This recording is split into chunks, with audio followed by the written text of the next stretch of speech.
পরে চলে আসলাম মা অন্নপূর্ণা রান্নাঘরে রান্না বান্না নিয়ে। তো সবাই কেমন আছে? আশা করি ভালো আছে। তো আমি অনেক ভালো আছি। তো আজকে আমার রান্না কী হবে দেখে নাও।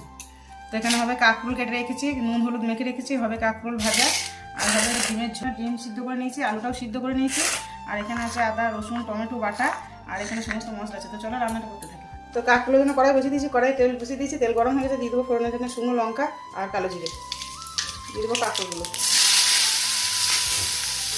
ভেজে নেবো। তো কাঁকরোলটা আমি মাঝে একবার উঠে দিয়েছিলাম, তো আবার দেখে নেবো কেমন হয়েছে। তার কিছুক্ষণ হবে। আমার কাঁকরোল ভাজা হয়ে গেছে, নামিয়ে নেবো। দিয়ে দিলাম হালকা করে, একটু দিয়ে দিলাম নুন, একটু হলুদ, ডিমগুলো একটু ভেজে নেবো।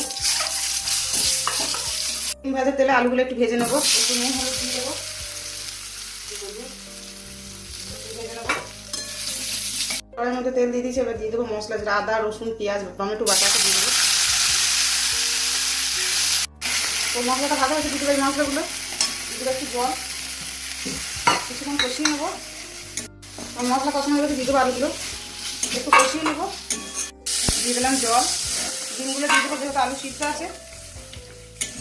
ঢাকা দিয়ে দেবো, ঢাকাটা দিয়ে দেবো, কিছুক্ষণ হবে। আমার ডিমের ঝোল হয়ে গেছে, দিয়ে দেবো গরম মশলা, গ্যাসে বন্ধ করে দেবো। তো চলো বন্ধুরা, আমার রান্না বান্না সব হয়ে গেছে। তো দেখে নাও, প্রথমেই আছে ভাত, তারপর আছে স্যালাড, তারপর কাঁকরোল ভাজা, আর তারপর আছে ডিমের ঝোল। তো চলো আবার দেখা হচ্ছে কাল।